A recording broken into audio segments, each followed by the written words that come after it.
Pronto, tá ao vivo no Facebook. Boa noite. Obrigada a cada um de vocês que nos acompanha aqui pelo Zoom e pelo Facebook. Em nome da ABRAT, do nosso presidente, Otávio Pinto, quero aqui agradecer o nosso convidado, doutor Rafael Miziara, que é doutorando em Direito do Trabalho pela PUC, professor, advogado, e também registrar o nosso agradecimento aos nossos queridos diretores, Rafael Lara Martins, que é aqui de Goiás, a querida Carla, do Mato Grosso, registrar também a nossa solidariedade às vítimas de Covid, né, no nosso país, nesse momento difícil que nós atravessamos, fica aqui toda a nossa solidariedade.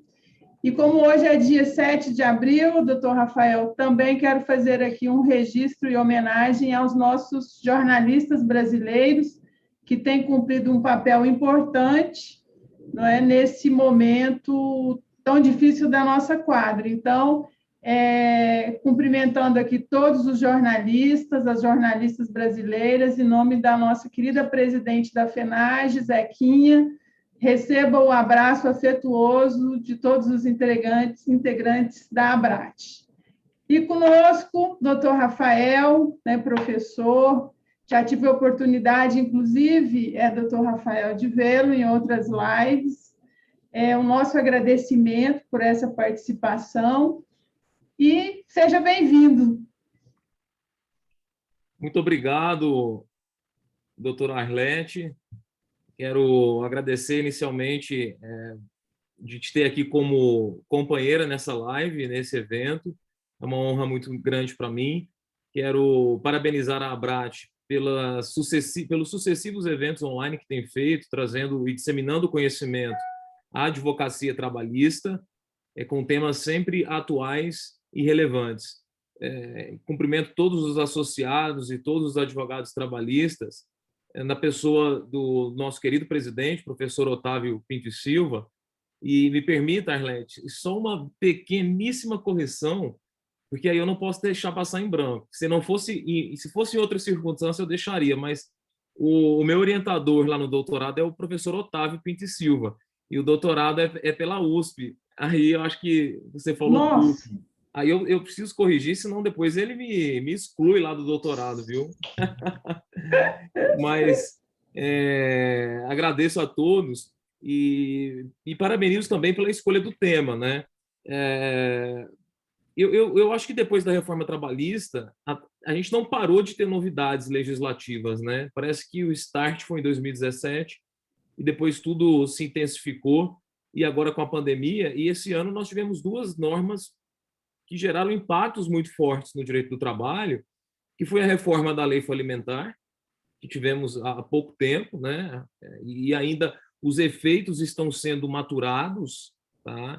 E agora ainda mais a nova lei de contratos e licitações, que também impacta, de certo modo, o direito do trabalho, né? Então, é isso, a gente não consegue ter descanso. A hora que a gente está amadurecendo uma lei, já vem outra, e, enfim, é um cenário difícil, né? E esse é o cenário do mercado de trabalho, né? Esse momento também em que a gente espera e anseia por alterações no aspecto econômico, tributário, mas, sobretudo, o direito do trabalho é que tem enfrentado essas alterações legislativas e, lamentavelmente, né, doutor Rafael, essas alterações quase que sempre em prejuízo da classe trabalhadora e em prejuízo da legislação existente, né? Até a reforma, né, desses dispositivos normalmente vem no sentido mesmo de prejudicar ou alterar para um patamar mínimo aquilo que a gente precisava até alcançar outros patamares. Mas e quem diria que numa alteração legislativa, como os procedimentos licitatórios, né, a lei de licitação e contratos, nós tivéssemos também reflexos importantes, tanto no direito do trabalho quanto no processo. E aí, já de imediato, qual é a impressão que fica e quais seriam esses reflexos, já apontando a situação do dia a dia que serão alcançadas por essas reformas trazidas no âmbito do direito do trabalho e processo do trabalho? Porque a alteração está recentíssima, né? É a primeira live que eu estou vendo e que tem conhecimento acerca desse tema que é tão caro à sociedade, né, aos administradores públicos, enfim, a gestão que acaba que, de um modo ou outro, reflete na vida de todos nós, brasileiros e brasileiras. Perfeito. Arlete, assim que a lei foi publicada, eu já estava monitorando o andamento do projeto há algum tempo, porque eu tenho um livro sobre terceirização e dentro desse livro eu tenho um capítulo sobre terceirização na administração pública. Então, é um tema que muito me interessa e eu precisava ficar de olho nisso. E, de fato, nós tivemos aí, então, agora, a publicação da Lei 14.133, de 1º de abril de 2021. O pessoal até soltou uma piada no dia.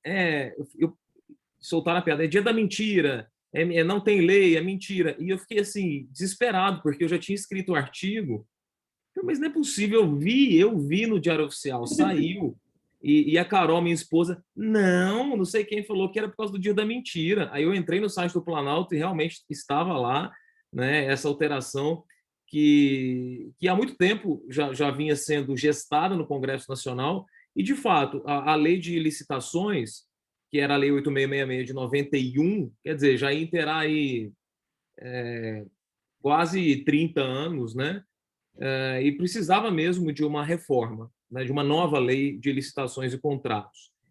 E todos sabem, todos os advogados trabalhistas sabem, que um dos pontos mais polêmicos da Lei 8666 era o artigo 71 e o seu parágrafo 1º, que tratava a questão da responsabilidade subsidiária da administração pública pelas verbas trabalhistas, né? Nós tivemos inúmeras controvérsias judiciais, até que somente em tempo recente o STF veio trazer alguma tese sobre o tema. Eu vou explicar essa tese, vou explicar todo o panorama legislativo e fazer um confronto com o atual panorama jurisprudencial. Eu acho que o objetivo do nosso encontro aqui é mais ou menos esse, é fazer um panorama das novidades legislativas e confrontando com a posição dos tribunais, sobretudo o STF e Tribunal Superior do Trabalho, e também, claro, trazendo as minhas impressões sobre alguns dispositivos da lei que aparentam ter, e aqui eu já adianto que é um ponto bem polêmico, aparentam ter afastado a responsabilidade administrativa da administração em alguns tipos de contratos. E aí eu vou tentar explicar por que eu não concordo com essa interpretação. Tá? Então, para quem está chegando agora, eu procurei sistematizar o nosso encontro mais ou menos dessa forma. E, claro, eu estou acompanhando aqui no Facebook, só para avisar o pessoal, no Facebook da Abrat, e qualquer dúvida, o pessoal pode mandar aí que eu vou tentando visualizar aqui, né, também as perguntas. Tá? Bom, pessoal, a primeira coisa que eu quero dizer é o seguinte: a lei ela já está em vigor. Né? É sempre bom a gente ter essa ideia da vigência, tá? E a lei já está em vigor, só que aconteceu algo engraçado nessa lei, Arlete. O que o legislador disse? Que a nova lei que estabelece normas gerais de licitações e contratos já entraria em vigor no dia da sua publicação, mas que, pelo período de 2 anos, a administração pública poderia optar por deflagrar processos licitatórios com base na Lei 8666. Então, qual é a situação? Nós temos agora 2 leis em vigor. Nós temos a Lei 8666 e nós temos a nova lei, que é a 14.133. Porque lá na sua parte final, ela expressa, olha, essa lei entra em vigor imediatamente, no entanto, o poder público poderá optar, pelo prazo de 2 anos, em ainda seguir a Lei 8666. Né? Então, o advogado trabalhista tem que estar muito atento a isso, para perceber se aquele caso que ele está pegando do cliente ou da empresa, do trabalhador, se está sendo regido pela Lei 8666 ou pela nova lei. Isso é muito importante. Tá? E aí, só depois de 2 anos, realmente... E nessa utilização, nesse período de 2 anos, da 866 e da nova legislação, há reflexos importantes entre uma e outra para os trabalhadores com relação à responsabilização, não é isso? Isso, há pequenas diferenças entre uma e outra, por isso que é importante que o advogado esteja atento a isso, né? Para saber, olha, esse contrato que eu vou, que é objeto aqui da discussão, ele foi um contrato que se deu sob os auspícios da Lei 8666 ou sob a regência da nova Lei de Licitações. Então, esse é o primeiro ponto que eu chamo a atenção, essa vigência concomitante das duas leis. Tá? E não é comum, né, isso ocorrer. Como? E não é comum essa situação específica, né?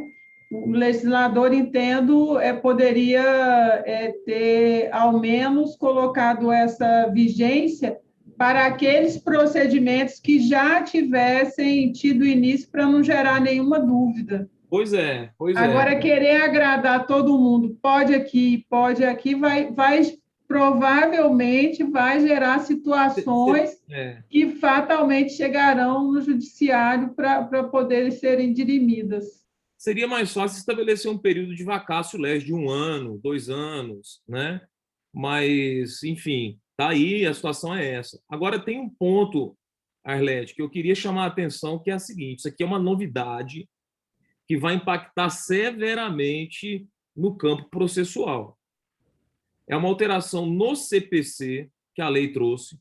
Tá? É só para deixar claro também, essa nova lei, ela mexe no Código de Processo Civil e ela mexe no Código Penal. Ela cria novos tipos penais, tá? E ela trouxe um dispositivo que altera o CPC de 2015, e que é o artigo 1048, inciso 4. O que diz o artigo 1048 do CPC, inciso 4, agora com a novidade já com a novidade. O 1048, ele estabelece os casos que terão prioridade de tramitação em qualquer juízo ou tribunal. E ele diz: terão prioridade de tramitação em qualquer juízo ou tribunal os procedimentos judiciais. Aí vem, em primeiro lugar, das pessoas idosas, e, em segundo lugar, os regulados pelo Estatuto da Criança e do Adolescente, em terceiro lugar, processos em que figure como parte vítima de violência doméstica e familiar, lá nos termos da Lei Maria da Penha, e agora o inciso 4, que foi incluído. Isso é muito importante para o advogado trabalhista. Terão prioridade de tramitação os processos em que se discuta a aplicação dos dispositivos da nova Lei de Licitações. Então, o que acontece? Quando isso estiver tramitando no processo do trabalho, na Justiça do Trabalho, se há uma discussão de responsabilidade da administração pública e há ali a aplicação e discussão quanto à incidência das normas da nova Lei de Licitações, esse processo passa a ter prioridade de tramitação. O advogado tem que ficar atento a isso. E me parece tranquilo que o artigo 1048 se aplica ao processo do trabalho, já que nós temos uma situação de lacuna, né? E, claro, além da lacuna, uma situação de compatibilidade. Então, para quem advoga para trabalhador e para empresas que estão, cujo processo se discute a aplicação, por exemplo, da responsabilidade subsidiária da administração pública, esse processo agora tem prioridade de tramitação. Isso é muito importante. Esse é o primeiro ponto. Aliás, o segundo ponto que eu chamo a atenção aqui dos nossos espectadores telespectadores, né? Então, na parte prática, já ao peticionar, sempre que tiver essa situação, dessa responsabilização, já fazer lá preliminarmente o chamamento a esse dispositivo legal e, assim, ter prioridade na tramitação. Perfeito, Então, perfeitamente. um aspecto positivo dessa legislação, que é dar prioridade, ainda que tudo seja caráter alimentar e que seja prioritário, teremos aí uma rapidez, especialmente em se tratando de discussão com fazenda pública, né? Que é uma questão tormentosa no dia a dia aí das lides com essa responsabilização. Então, já ficamos bacana, né? Primeiro, a questão da vigência. O segundo item, essa questão aí do prazo, né? Dessa tramitação prioritária agora inserida pela nova legislação. Vamos lá, doutor Rafael. Isso mesmo. O terceiro ponto que eu chamo a atenção é o seguinte, Arlete, a Lei 8666, ela se aplicava às entidades da administração indireta que exerciam atividade econômica. Por exemplo, Petrobras e outras empresas públicas e sociedades de economia mista. Essas pessoas estavam obrigadas a se submeter à Lei 8666, quer dizer, aos procedimentos de licitação e contratos administrativos. Mesmo antes da entrada em vigor dessa nova lei, o STF fixou uma tese em caráter vinculante, dizendo que a Lei 8666 e os rígidos procedimentos de licitação e contratos administrativos não se coadunavam com a dinâmica e a rapidez que essas empresas precisavam para atuar no mercado concorrencial. Então, o STF já vinha afastando a aplicação da Lei 8666 para as empresas públicas e sociedades de economia mista prestadoras de atividade econômica.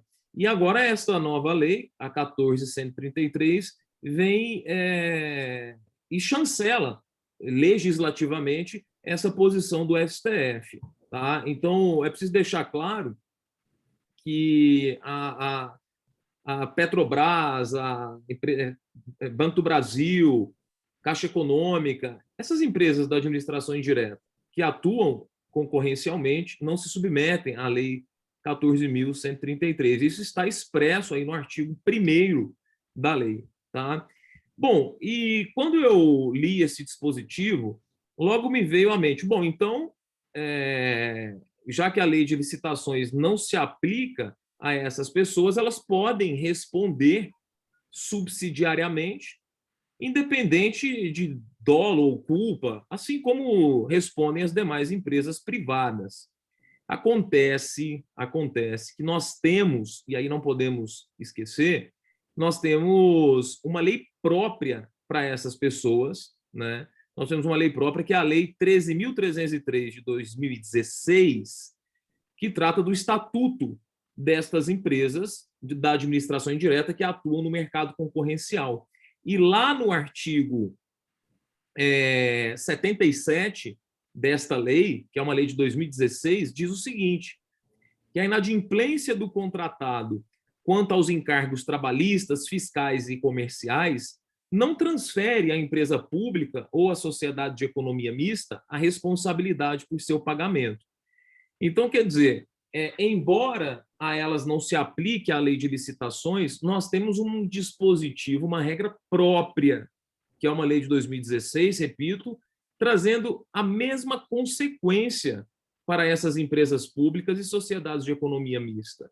Né? Então, também para elas, é preciso provar aí que houve uma culpa em elegendo ou em vigilando para que elas possam responder subsidiariamente.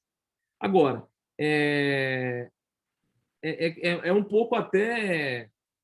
quebra até um pouco a isonomia quando você compara essas empresas com outras. Veja, elas concorrem de igual para igual no mercado de consumo e no mercado concorrencial, mas elas têm um privilégio que as outras empresas privadas não têm. Ou seja, elas não respondem automaticamente pelos créditos trabalhistas, né? Se fosse uma empresa comum, se não fosse uma empresa integrante da administração indireta, você simplesmente não precisaria provar culpa ou dolo, porque a transferência seria automática. Aqui não, para elas há também a necessidade, tá bom? Então é importante E aqui esclarecer esse ponto. caberia até aqui uma discussão, né, doutor Rafael, que às vezes por alguns é bastante questionado essas vantagens, né, que a fazenda pública tem, e agora é ressaltado nessa norma de 2016, e mais aqui também, que a gente vai ver daqui a pouco, nessa nova lei de licitações, essa tentativa de dificultar essa responsabilização.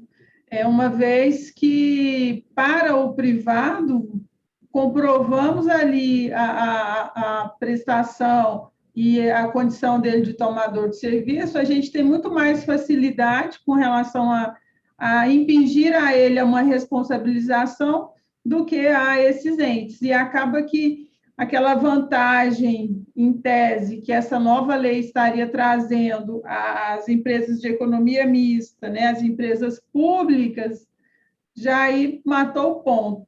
Tem que ir lá em 2016, porque lá está definido que não basta simplesmente alegar ou atribuir, a gente tem que ter um compromisso processual de demonstrar para que a gente possa garantir esses valores, né? Isso mesmo, Arlete. Eu vejo aqui, além do pessoal do Facebook, tem algumas pessoas aqui, né, no próprio, assistindo dentro do Zoom. E eu vejo aqui o querido Roberto Paraíba, não posso deixar de cumprimentá-lo aqui. Um grande abraço aí, viu, Roberto? Prazer estar aqui, é uma honra que você esteja aqui nos assistindo, e os demais também, que eu vejo aqui, a Larissa e outros tantos.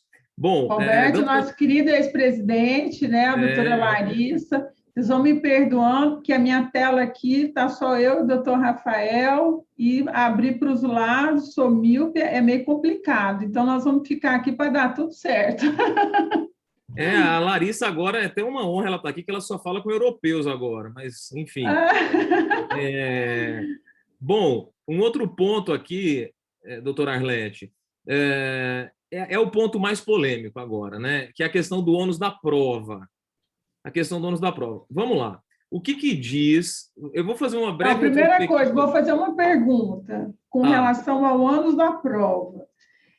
Nesse ônus da prova, STF, TST, estão falando a mesma linguagem, há diferenças, então nessa avaliação aí já vem pontuando para a gente como é que está isso. Tá. Eu vou fazer a leitura do dispositivo aqui, Arlete, rapidinho, que é o antigo artigo 71, parágrafo 1º, agora ele é o artigo 121, parágrafo 1º. Tá? Então, acrescenta aí 50 artigos que a gente chega. Ele era o 71, parágrafo 1º, agora é o 121, parágrafo 1º. A redação é basicamente a mesma. Ele diz assim, o contratado será, somente o contratado, quer dizer, a empresa prestadora de serviços, será responsável pelos encargos trabalhistas, previdenciários, fiscais, etc. Só que o parágrafo 1º diz assim, que em caso de inadimplência da empresa, da verdadeira empregadora, quanto aos encargos trabalhistas, isso não transfere para a administração pública a responsabilidade pelo seu pagamento. Isso não transfere a responsabilidade pelo seu pagamento, tá? Nem poderá onerar o contrato, nem nada disso. Só que, um pouco mais adiante, o parágrafo 2º, e aí é novidade, tá? Ele trouxe expressamente a previsão de responsabilidade subsidiária da administração pública, em caso de comprovação na falha da fiscalização do cumprimento do contrato. Então, antes, a Lei 8666 não dizia nada de responsabilidade subsidiária. Só falava, não transfere, ponto final. Só que todos nós sabemos que a jurisprudência aceitava pacificamente a questão da responsabilidade subsidiária, né? Então, agora eu começo a fazer uma breve retrospectiva jurisprudencial. O que o STF decidiu? Decidiu o seguinte: olha, a administração pública ela não está blindada de toda e qualquer responsabilidade. A administração pública tem responsabilidade subsidiária, desde que fique evidenciada a culpa na fiscalização do contrato. Ou seja, o STF disse que essa responsabilidade da administração pública não é automática, não é pelo simples inadimplemento. Bom, dito isso, isso foi o acórdão, não há controvérsia nenhuma sobre o que eu acabei de falar aqui. Só que qual foi a discussão? Tudo bem, a administração pública responde em caso de culpa ou dolo, mas obviamente mais normal em caso de culpa, na fiscalização do contrato, ou culpa in eligendo, quando contrata alguém sem capacidade econômica e financeira. A discussão tá bom, nós sabemos em caso de culpa, mas quem tem que provar a culpa? É o empregado que tem que provar que a administração pública é culpada? Ou é a administração pública que tem que se desincumbir desse ônus, dizendo, não, eu adotei todos os procedimentos possíveis para aferir e para fiscalizar o contrato, está aqui, eu não tive culpa, e então eu não posso ser responsabilizado, né? Essa é a atual discussão. Como o acórdão do STF não decidiu acerca do ônus da prova, não decidiu, tá? Se você pegar o acórdão, você não vai achar lá nada sobre o ônus da prova. Começaram a surgir decisões divergentes no âmbito do TST. A quarta turma, por exemplo, ela dizia, não, que o acórdão falou sim, que o ônus da prova é do reclamante. Só que nunca aconteceu isso no acórdão. O acórdão nunca disse isso. Tá? Eu não sei de onde a quarta turma tirou isso. Tá? E depois de muita controvérsia dentro do TST, a SDI pacificou o tema, dizendo, olha, o STF não fixou tese sobre o ônus da prova. E a SDI, então, com base na aptidão para a prova, decide e entende que esse ônus é da administração pública. Porque você impor isso ao reclamante seria praticamente impossível de provar. O reclamante não tem condições. Então, veja, em princípio, o ônus é do reclamante. Eu não estou falando aqui que o ônus eu não estou dizendo que o ônus é da administração pública. Para mim, o ônus é do reclamante, só que as normas processuais permitem a distribuição dinâmica do ônus da prova. Ou seja, diante de uma maior facilidade da outra parte em se desincumbir desse ônus, que é exatamente o caso da administração pública, o juiz deve, claro, respeitado o contraditório e ampla defesa, e desde que isso seja feito antes da instrução, atribuir à administração esse ônus, né? E aí muitos argumentam, não, mas os atos da administração pública possuem presunção de veracidade, de legitimidade e não sei o quê. Tudo bem, não discordo. Mas veja, Arlete, os atos e não as omissões. Como que algo que é omissão, que não existiu, vai gozar de alguma presunção de veracidade? Não tem como, né? Então, para mim, esse argumento com todo respeito, é fajuto, né? Então, a situação atual é essa. A SDI entende que o ônus da prova é da administração pública e, nesse meio tempo todo, o STF admitiu um recurso extraordinário como questão constitucional, entendendo que há repercussão geral na controvérsia para decidir de quem é o ônus da prova. Então, a matéria em que pese a SDI ter firmado posição a respeito, atualmente a matéria está pendente no Supremo Tribunal Federal. Tá? Então, pode ser que esse posicionamento da SDI, que para mim é o mais correto, venha a estar com os dias contados, eu não sei, né? Espero que não, espero que não. Mas, pelo que a gente tem visto aí no Supremo Tribunal Federal, eu não arriscaria dizer que a posição dessa daí vai ser mantida, não, tá? Então, Você acho que... acha Pois não. com a nova legislação, o que acontece? A administração ela vai poder aqui, eu fiz uma leitura rápida aqui, tentei olhar aqui o dispositivo, mas não consegui, que ela, a qualquer tempo, poderá verificar FGTS, contratos, enfim. Esse dispositivo, agora, presente nessa legislação, não viria para ratificar esse entendimento da SDI sei lá, e estancar qualquer outro possível entendimento que o STF possa vir a ter? Não fica mais claro, olha, se eu tenho essa possibilidade, eu demonstro, por exemplo, que nada disso foi feito. Então, ela estaria, e aí a gente deixaria nessa distribuição do ônus da prova, não só com este aspecto, mas exatamente esta legislação, este artigo específico não estaria atraindo à administração pública esse ônus? Arlete, eu concordo em tudo que você falou, em tudo. Então, veja, inclusive, eu disse, né, o parágrafo 2º é uma novidade, dizendo que agora tem responsabilidade subsidiária desde que comprovada.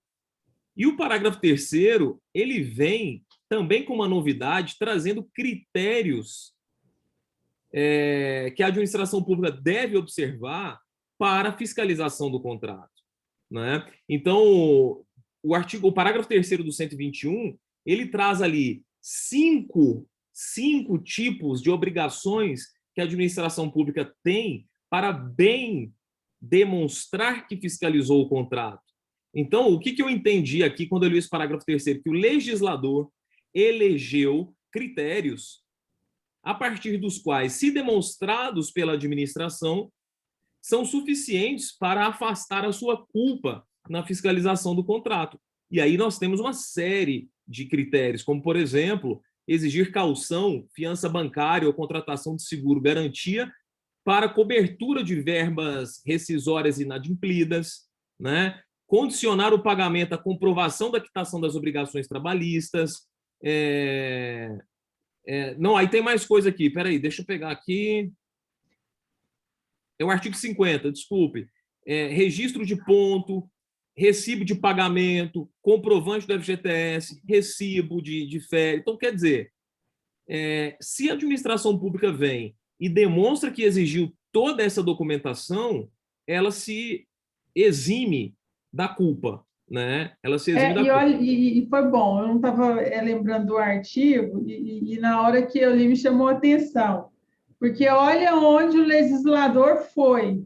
Recibo de pagamento de vale transporte e vale alimentação na forma prevista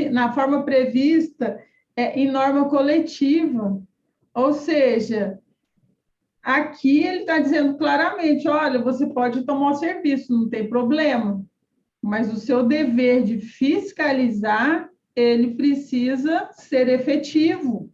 Efetivo. Sob pena de ficaria até incongruente, Arlete, que o legislador colocasse aqui todos essa possibilidade de exigir esses documentos e a administração pública simplesmente se quedasse inerte como se não existisse esse artigo 50.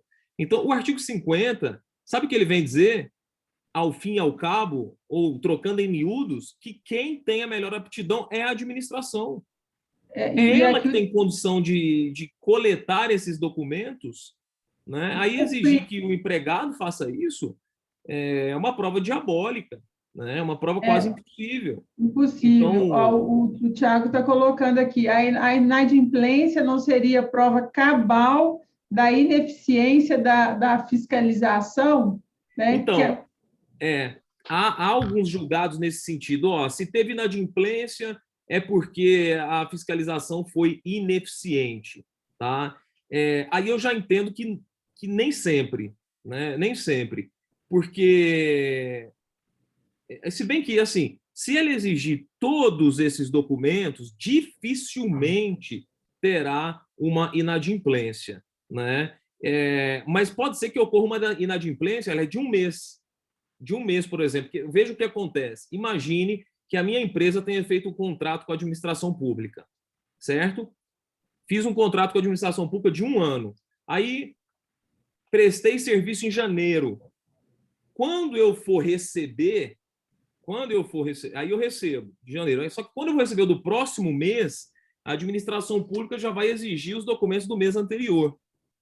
Então, pode ser que eu tenha o inadimplemento de 1 mês e a administração não tenha culpa, porque ela sempre vai pedir esses documentos do mês anterior, né? Então, corre-se o risco aqui de ter a prestação de serviço de 1 mês e ter inadimplência, e aí, diante da inadimplência de 1 mês, a administração pública rompe o contrato, né? Só que aí essa inadimplência de 1 mês não foi culpa da administração.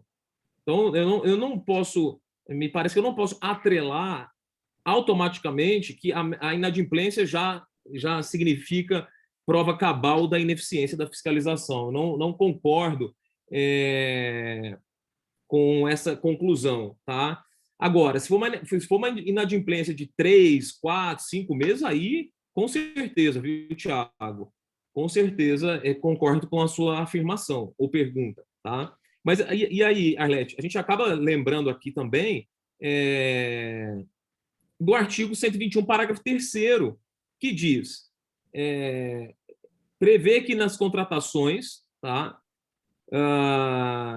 para assegurar o cumprimento das obrigações, a administração poderá, entre outras medidas, exigir caução, fiança bancária, contratação de seguro. Então, veja, com isso, eu acho que a administração está muito bem resguardada.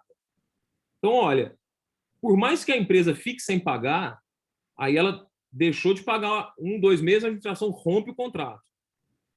Bom, e o que fazer com esse período que está inadimplente? Eu tenho uma caução, eu tenho fiança bancária, eu tenho seguro-garantia. Então, eu não vejo como, na atual lei de licitações, a administração pagar a conta.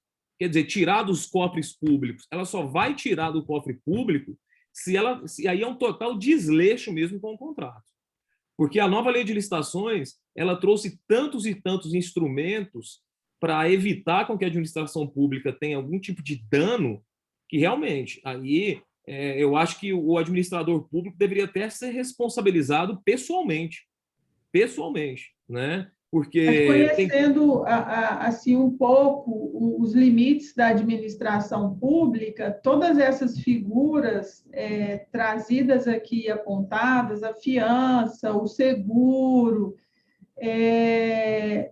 eu penso que é inovação, né? Assim, é uma inovação trazida, não vejo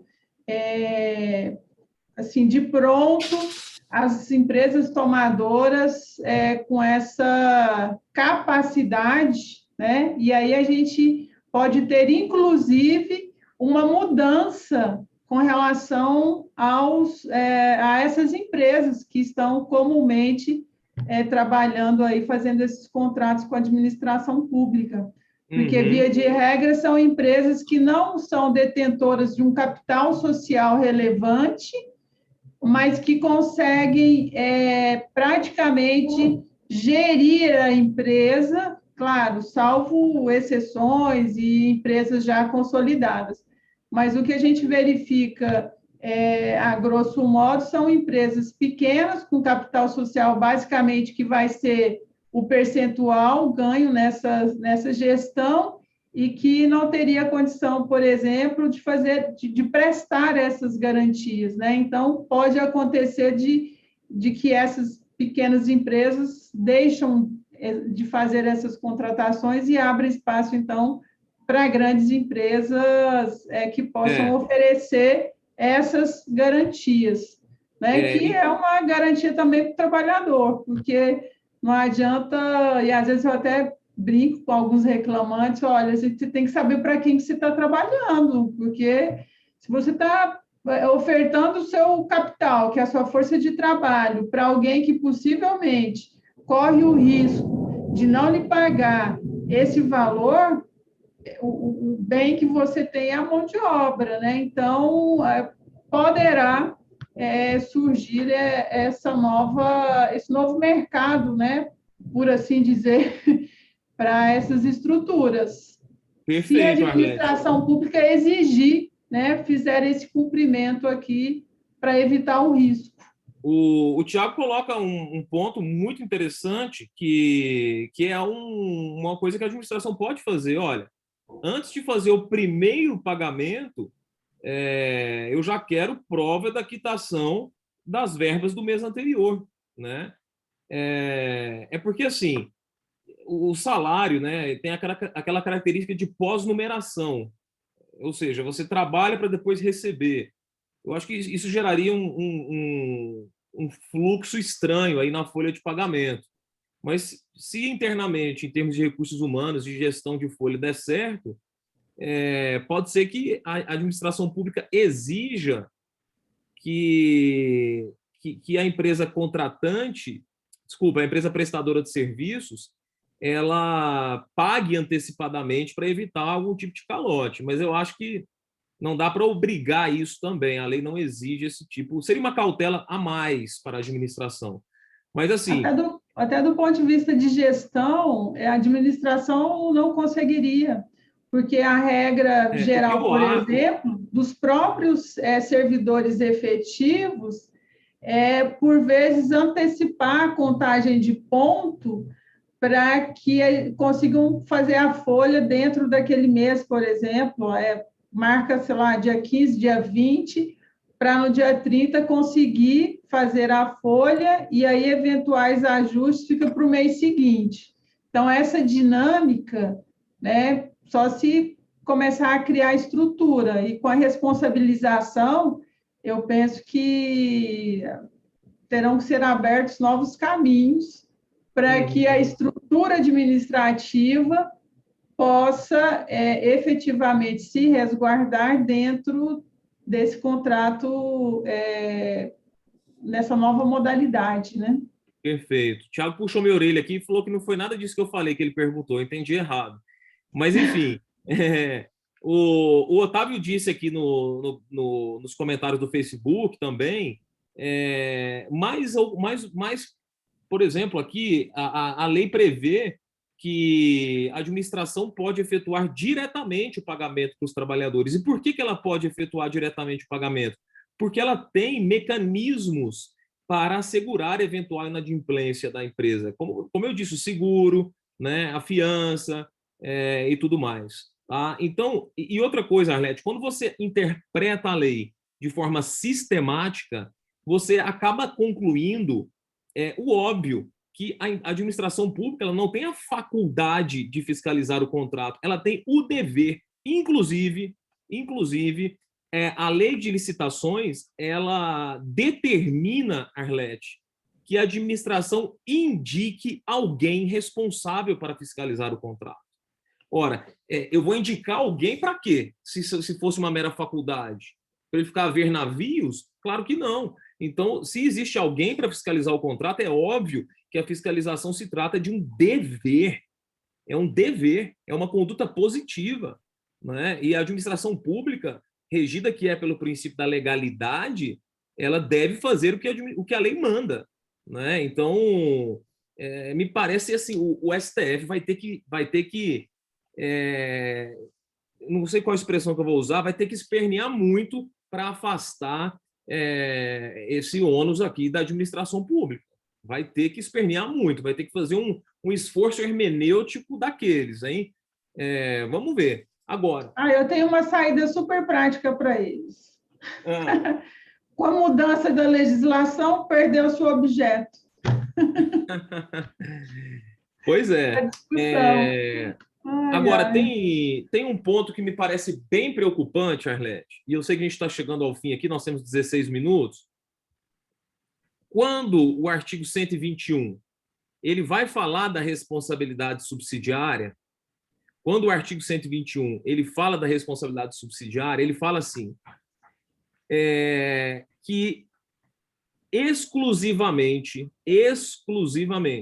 repare essa palavra, nas contratações de serviços contínuos, com regime de dedicação exclusiva de mão de obra, a administração responderá solidariamente pelos encargos previdenciários e subsidiariamente pelos encargos trabalhistas, se comprovada a falha na fiscalização do cumprimento das obrigações do contrato. E aí tudo bem. Então, Rafael, é isso mesmo? A administração só responde nos casos de serviços contínuos com regime de dedicação exclusiva? Literalmente é o que diz o dispositivo. E aí vem, o que são serviços contínuos com regime de dedicação exclusiva? A lei explica. Nós temos uma interpretação autêntica aqui dentro, dizendo, serviços contínuos com regime de dedicação exclusiva são aqueles que os empregados da empresa fiquem à disposição nas dependências da administração pública, que a empresa prestadora de serviços não compartilhe essa mão de obra com outras empresas, com outros contratos, e que o contratado possibilite a fiscalização pelo contratante quanto à distribuição, controle e supervisão dos recursos humanos. Ora, então imagine a seguinte situação, eu tenho uma empresa de segurança, certo? Aí eu mando lá o doutor Alex Gurgel como segurança para a prefeitura naquele dia. Só que no outro dia eu mando o Alex Gurgel para o fórum. No outro dia eu mando para todos os entes públicos que eu presto serviço. Porque, veja, a administração pública, ela contrata serviços, ela não contrata mão de obra. Nós estamos falando aqui de terceirização de serviços. Aí o que ela está dizendo? O que o dispositivo está dizendo? Que se um determinado empregado, durante a vigência do contrato, ele prestou serviço em outros entes públicos ou em outros lugares, a administração não responde subsidiariamente. Agora, literalmente, você chega a essa conclusão. Basta a leitura dos dispositivos de forma concatenada. Agora, me parece que esse dispositivo vai encontrar aí óbice, por exemplo, no princípio da restituição integral, porque se a administração pública ela se valeu do trabalho daquele empregado, ela vai ter que responder. Qual o sentido dessa norma, Arlete? Eu até concordo com o sentido. Ora, o cara trabalhou um ano. Durante esse um ano, ele trabalhou para várias contratantes. Não é justo que a administração pública responda por tudo. Não é justo. Porque aquela mão de obra foi compartilhada com outras empresas, né? Como solucionar esse caso? Aí, só no caso concreto, mediante análise de provas, é possível aferir qual foi o proveito que a administração pública teve em relação àquele empregado. Ah, não, ele ficava lá 2 vezes por semana, ele ficava lá 1 vez por semana. Então, com base nessa estimativa, o juiz pode fixar a responsabilidade da administração pública. E olha o que eu estou achando agora, aqui afastar por completo não dá. Olha o que é um outro viés aqui. Quando eu li esse dispositivo, eu vi assim, claramente a possibilidade de um novo mercado, porque hoje nós temos os servidores efetivos e nós temos aí nas contratações precárias um leque, comissionados, recibados e assim por diante.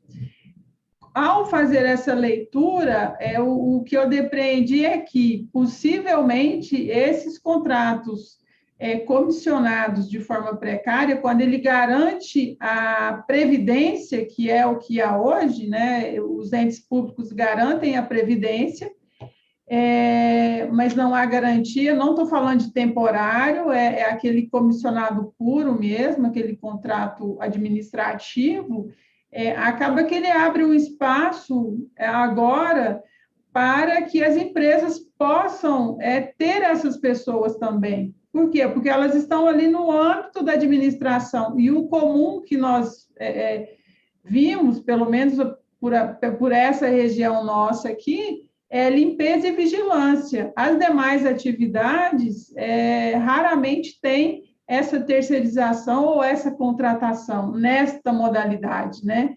Então, há aqui a possibilidade de migrar essa substituição para que essas pessoas, se do ponto de vista econômico teria um ônus maior em razão do FGTS, enfim, das contribuições, mas seria também um novo mercado para essas empresas, que a depender, né, dos contatos políticos, enfim, podem surgir, e aí não teria esse controle que é feito, por exemplo, na gestão pública. Ele tem um contrato, mas a fiscalização ficaria para este contrato, que é um outro viés também, né? Você está lendo aí, aproveita e lê a perguntinha aí do chat, que é uma perguntinha imensa. Não, foi só um comentário do Tiago.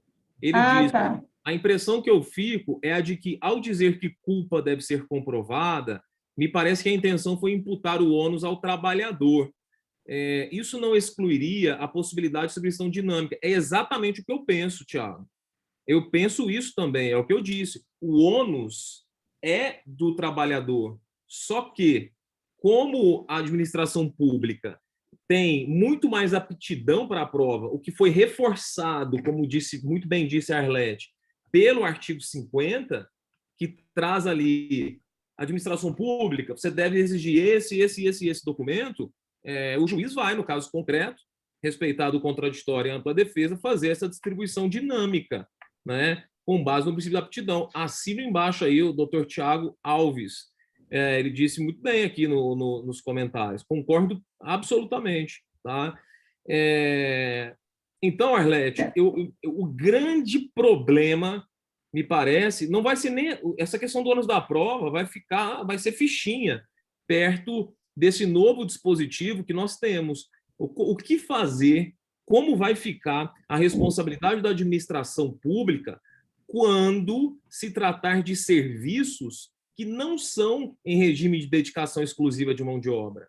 Porque, aparentemente, a lei teve a intenção de afastar toda e qualquer responsabilidade, porque ela usa a expressão exclusivamente, né? Seria até o caso de questionar perante o Supremo Tribunal Federal a constitucionalidade desse dispositivo, para quem sabe até uma interpretação conforme a Constituição, ou com a inconstitucionalidade dessa palavra exclusivamente, né? Fica aí o desafio para a ABRAT, para a NPT, para a ANAMATRA, né? Tem uma série de dispositivos inconstitucionais nessas novas leis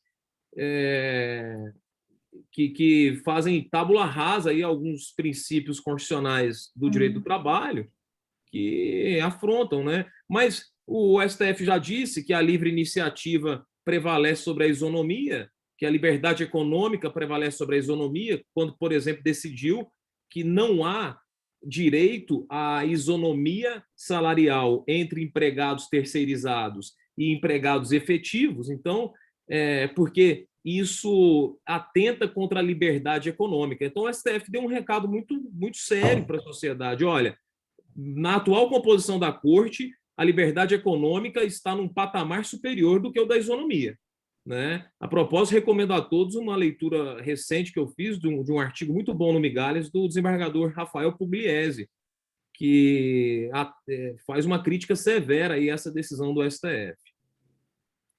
Mas é isso, esses são os principais pontos, né? Tem uma pergunta aqui, se no caso da demonstração de culpa seria só no caso da conduta omissiva. Não, eu posso ter uma fiscalização, posso ter uma fiscalização que quer dizer uma conduta positiva, né? Um fazer, só que um fazer deficitário, um fazer que não acaba que no fim das contas vai ser uma mistura de fazer com não fazer, né? E se você fiscalizou mal, quer dizer que a conduta foi omissiva em certo ponto, né? A depender, pode acontecer das duas formas, ou uma conduta omissiva ou comissiva. Não vejo problema, não vejo diferença assim, em termos práticos, tá, para isso. E aí, Mas na parte prática, então, o interessante, vamos esquecer aqui a sucumbência, mas o interessante é chamar todo mundo. todo mundo, em qual situação, Arlete? No caso de responsabilização. Porque se eu, no caso de um contrato, eu não, enquanto trabalhador, não tenho noção do que houve, mas de alguma forma o contrato não foi adimplido, ainda tem parcelas, enfim. Numa primeira análise, a gente vai buscar todas as informações, o que for possível. Sim. E não sendo possível, eu não posso litigar apenas com relação à empregadora, sem colocar junto a tomadora, até porque daí a gente não sabe os limites. E Não, o a ideal é colocar depender todo da mundo. interpretação, eu corro o risco de ter uma decisão judicial favorável, mas não conseguir ter êxito no recebimento. Se eu não tiver, por exemplo, trago nos autos a tomadora do serviço. Certo. Então, Não, ficaria eu mais ou concordo. menos assim, para não ter um risco maior, dos dois riscos, né? A sucumbência aqui na nossa cabeça, mas também não adianta ter uma sentença, ter um título e que a gente não consiga a satisfação desse título, né? Então, fica difícil. Se quiser amenizar a questão da sucumbência, uma saída seria o famoso PAP, né? A produção antecipada de provas. Justamente para, a partir do que você conseguir produzir de provas, embora me pareça que o ônus realmente não seja do empregado, para que ele tenha maior segurança para ajuizar a ação. Embora alguns juízes digam, não tem interesse porque pode produzir a prova no processo principal, o que é um grande absurdo, né? Já que o PAP foi feito exatamente para isso, para você produzir a prova antes. O Arlete, nesse caso de terceirização, de responsabilização, às vezes, na condição de advogada de reclamante, eu já tentei fazer, por exemplo, 3 produção antecipada de provas. Mas, infelizmente, o trabalhador não sabe delimitar a situação específica para que eu busque a prova. Então, às vezes, ele fala, olha, eu acho que é isso. Tá bom. Aí você vai construindo, mas você não tem elemento absolutamente nenhum, sabe? Então, também é um dificultador para a maioria dos reclamantes, né? Assim, alguns colegas têm utilizado, tem a tentativa da ação declaratória, que também, né, não tem tido muito êxito, não sei se são as minhas, mas, enfim, com conversa, enfim, a declaratória tem o fim de cobrança e a gente não tem muito êxito. Então, entendi. tenso, né? Mas mitigando aí para ter menos prejuízo para a classe trabalhadora. Vamos lá, já estamos aqui com 2 minutos. Arlete, eu queria só aproveitar o espaço e divulgar aqui o livro de terceirização que eu falei. Eu acho que está borrada a minha tela aqui, mas... um pouquinho aqui, mais... Aí, ficou bom. Terceirização. Ok. Eu vou mandar para o Otávio para sortear aí entre os associados. Ótimo. O manual prático da terceirização.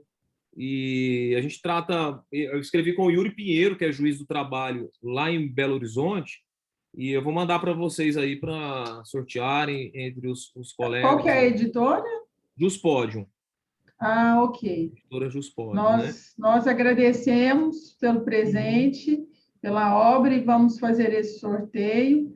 É um tema palpitante esse, né, dessa nova legislação. Já quero deixar aqui o convite para daqui um tempo nós voltarmos a falar sobre esse tema. Eu acho que terão grandes mudanças neste cenário e a terceirização está presente mais do que nunca na relação de trabalho, com esse foco que nós temos hoje de serviços, né? A terceirização tem tido um avanço extraordinário. É. Quero agradecer a cada um dos senhores e das senhoras que participaram aqui conosco, o nosso presidente, e a você, doutor Rafael, que foi bastante esclarecedora. Recomendo também quem participou aqui com a gente a fazer a leitura. Antes do início, ele se dispôs a mandar para a gente um material, também vamos disponibilizar nas páginas da ABRAT, tá, sobre o tema. E é isso, muito obrigada e passo a palavra para as considerações finais.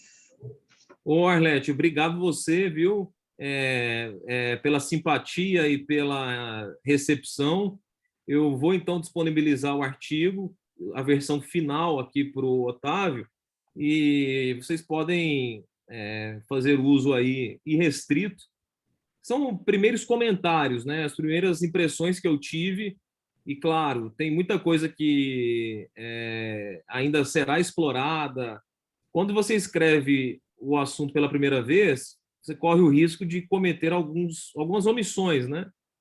E aí, por exemplo, eu já vi que eu não falei da Convenção 94, da OIT, mas, enfim, também perderia o escopo de um artigo com os primeiros comentários, mas eu acho que para uma primeira leitura e primeiras reflexões, o texto atendeu ao propósito. E parabenizo mais uma vez a ABRAT, tá? Essa associação já tradicional há muitos anos, e que é uma associação combativa, né? E o mais importante, e que sempre está presente aí nos principais eventos. Então, para mim é uma honra, uma satisfação enorme estar aqui com vocês. E se cuidem, pessoal, porque, se Deus quiser, logo essa pandemia vai acabar e a gente vai poder nos encontrarmos pessoalmente. Essa é a minha parte final. Se puder, fique em casa. Use máscaras e higienize bem as mãos, porque passando essa pandemia, todos nós temos que estar prontos para o abraço, mas até esse dia chegar, é o isolamento. Tá bom? Tá Muito certo. obrigada, doutor Rafael. Obrigada a todos e até a próxima live da ABRAT. Presidente Otávio, foi um presente mediar aqui com o querido professor, né, advogado Rafael Miziara, e meu agradecimento e gratidão aos diretores Rafael Lara Martins e doutora Carla. Até Tchau, a tchau, próxima, boa noite. pessoal. Boa noite.